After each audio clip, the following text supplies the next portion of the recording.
So I've put together an EP of 4 songs. If you're on my Patreon, you have early access to listen to and enjoy this, but I'll be putting this EP out on streaming platforms later, and sometime around then I'll do an EP release concert. However, with the current state of the world, it will have to be a live stream, but that's okay. I'll do that on my YouTube channel, so stay tuned for that. At any rate, I've put together these songs in a similar fashion as we've discussed in the last several tutorials. Through is the song that we looked at in my last tutorial, and the Flutter is actually the song we looked at in the tutorial before that. The way we've set these up is really nice for performance, and we used the very setup to actually record it as well, which we've talked about. But now we want to look at performing these songs in a full set, and I think we could all agree that it would be better to not have to switch between Ableton sets per song. So what we're going to do in this tutorial is talk about how we can put all of these songs together in one big set. One thing that I've changed from experience of putting together these big sets and it being really time consuming and annoying is I've actually switched up my method for scene switching. You may be familiar with a technique that I've used in the past where I use dummy clips in an IAC bus and map them to successive scenes depending on what MIDI note is in the dummy clip. This is so specific, it's about as secure as we could possibly be to navigate scenes. It's just really tedious to set up, and I don't like that I have to redo this every time since the mappings are scene specific. My new method is actually using these hidden controllers for navigating or highlighting the scene below and then launching the scene using the notes C -2 and C# -2. The cool thing about this is we can use this same dummy clip with just those 2 notes for navigating any scene, and then we can just change the length of the clip to determine how long the section of the song will be.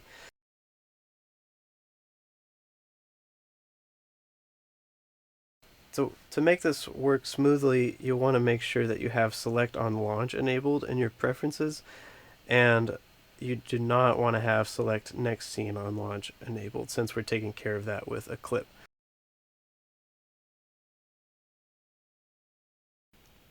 Another thing we'll want to do to make this transfer easier that I also realized mid-process in creating this EP is to replace all of these mappings of controllers via the IAC channel with the Max for Live API Control MIDI CC device. I'm pretty convinced at this point that it's a better way for a lot of applications, but in this specific case, largely because we can take these mappings with us when we drop these tracks into a new session.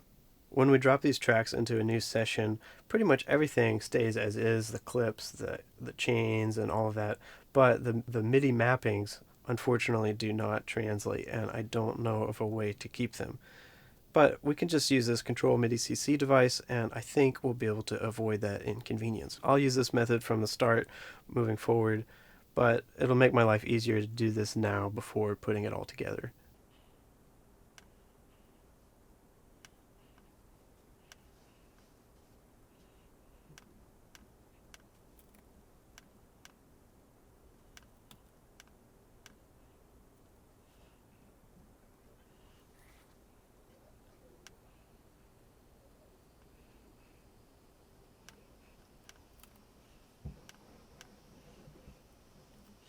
Now I can just delete these mappings, and for that matter, I actually don't even need this MIDI output track that sends MIDI from Sensory Percussion into the IAC bus.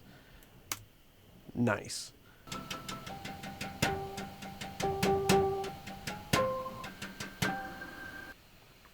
Okay, let's open up another song to take a look at the last prep thing we need to do before we assemble this whole thing. So I'm going to add a scene and create a dummy clip just to deactivate this track. And I'm going to go ahead and I'll make it red because that seems intuitive for turning it off. And I'm going to turn all of these tracks off with this scene. This will make more sense when we put everything together, but the thinking behind this is that we can leave all of the tracks in our big live set record armed. However, if they are all disabled, like we can see in those yellow boxes, the only tracks that will be on are in the song that we're playing. In order to ensure that they're on, we will need to add clips to just to turn the tracks back on, which we can do like this, and maybe I'll make those green. On tracks like this, we do need to add a clip. However, if there already is a clip, we can just add that automation into the clip that's already there. Boom. They're all on and they're all off. Nice. In the interest of saving CPU, we can also use these off clips to deactivate everything in the instrument chain. The easiest way to do this when the chain is pretty involved would be to just grab everything, put it in its own group, and then deactivate the group. So I can add that into these off automations. So that's what I want to deactivate, make sure it's off, and then we'll want to make sure that we turn that chain on when we start the song. And I'm going to go ahead and do that for every track. In this case, this track is just for my MIDI sample and hold device sequence, and we don't really need to group that, but I could just go in here and turn it on at the beginning, turn it off at the end.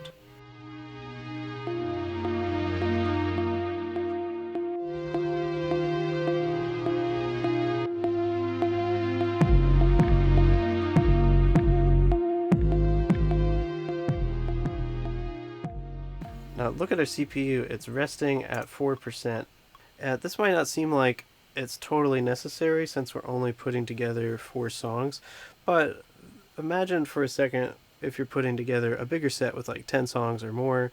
With this kind of setup, that would be well over 100 tracks. And most of those tracks are going to have a chain with lots of devices, and that's a huge amount of processing just to keep that stuff on. With this one song alone, if you look when we start, I'm not even playing anything, but just I think all of the chains being on and all the automation that we put in these clips, we're rocking 12%, 13%. But when I turn this off, it drops down to 4.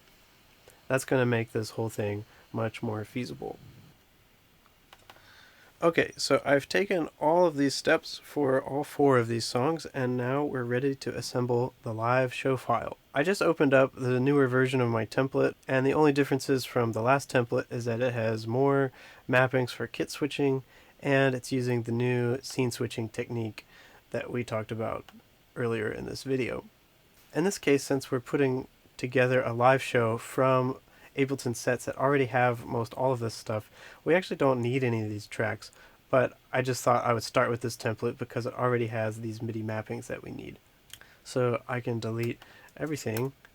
I can't delete everything.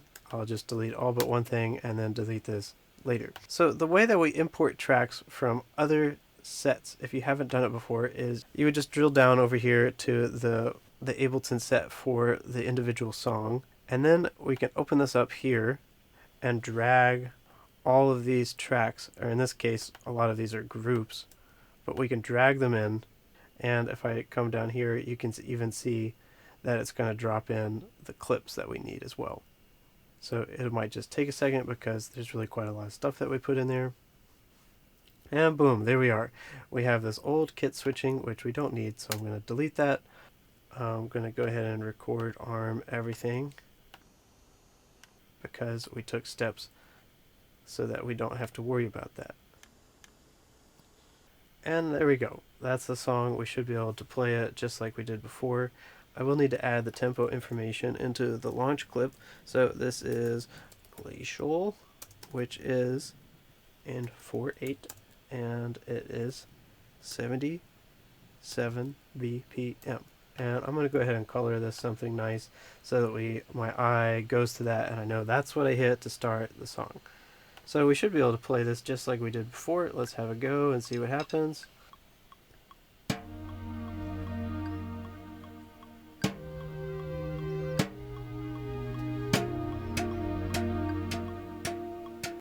So now we can drop in a second song. Why don't we do pause next? So in the same fashion, I'm going to open up the ALS, and we have our individual tracks and or groups, And I'm going to go ahead and scroll over here just so I have some empty space. And I'm going to drop all of this right beneath so that the clips of this one are in the scenes just after the scenes that the last song used. Boom. There we are. Let's see how we did. Nice. So, big picture, we have the first song, which happens in these scenes, and then the next song, which is all of this stuff, will happen in the scenes following. So we already have quite a lot of tracks here. Something that we can do to make it easier is fold up everything, and we can even group the whole song into its own little thing. So this was Glacial, and I can fold that up and the whole song is just right there. So I'm going to go ahead and do the same thing for this song, but first I'm going to record arm everything like we talked about. Since we have those dummy clips to turn everything off, we can just leave all of these record armed and not have to worry about arming hundreds of tracks mid-show. And I'll go ahead and put the information in here. This is pause, which is in 5/4, crazy, and it's 166. And we'll make that another exciting color. Fold all of these groups up, and then group the entire song. So this was the scene that we had that we were using to turn everything off for the old song, and I'm just going to go ahead and copy that whole thing down to this next scene because that's where we really need it, because we're going to launch this song which turns pause on but turns Glacial off. We need to take these off tracks and move them, a copy of them, up here to the launch of the other songs, Glacial. So in this case, the converse will happen where if you watch these track activators for pause versus the track activators over here for Glacial, when I launch this, everything switched over. Nice. You might be thinking that it's kind of redundant to have sensor input tracks for both songs, even though it's pretty much the same thing and there's nothing in these tracks. But the reason why I'm leaving them is that they're routed into a specific instance of the Sensory Percussion plugin, which has its own, and this song just has one kit, but this song over here has 3, and we have kit switching set up automatically to switch the kits for us. And that's one thing that we would have to redo if we wanted to put all of these kits into one Sensory Percussion file. That was a necessity in the past when we didn't have Sensory Percussion as a plugin, but plugins are pretty easy to create multiple instances of, and we just have to turn them on and off to save some CPU. Now I'm going to put the other 2 songs in using the same convention.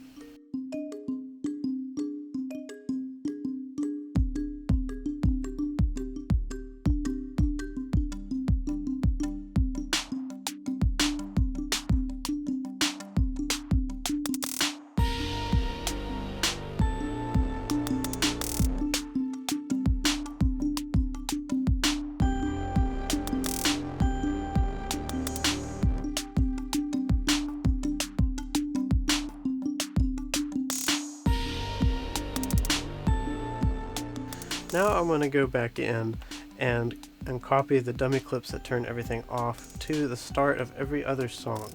That way it doesn't matter what order I play the songs in, launching any song will make sure that all the other songs are turned off.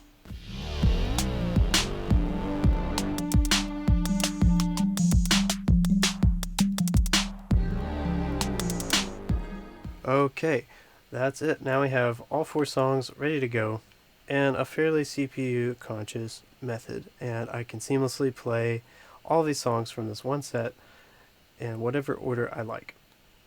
And for good measure, we could go ahead and collect all and save, just so all of those samples are included with this one Ableton set. So that way I won't necessarily need to keep all of these other individual song files with the one big live set. Everything should be included in here. The only caveat that is, I'm pretty sure that we do need to keep the separate SPS files with this somehow, just so that if you load it onto a new computer or something, you'll be able to find the kits and the samples that are with those songs, the samples that are hosted in Sensory Percussion. One detail that I want to go ahead and add, these first 3 songs use a click track and different tempos. In Flutter, if you recall, this song doesn't really have a sequence. The sequence is just this list of samples, and which is being navigated by an LFO. So for this song, I don't really need the click. So I'm just going to go ahead and add a MIDI track set to IC virtual output, no MIDI input, just so we don't mess things up. And I'm going to just go ahead and create a CC, something random that we probably wouldn't use for something else. How about 38? And I'm going to just make a little envelope here, run it, and just map it to the click. So now we can just make this clip be low,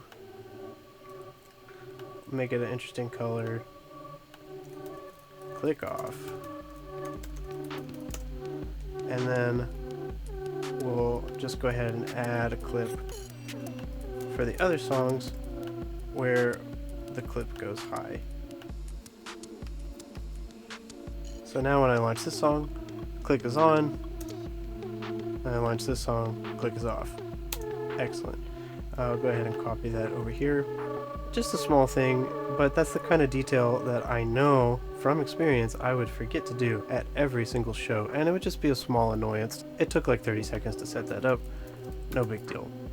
That might have seemed like a lot of work to you, but just keep in mind that now that I did this, I'm never going to have to do that again.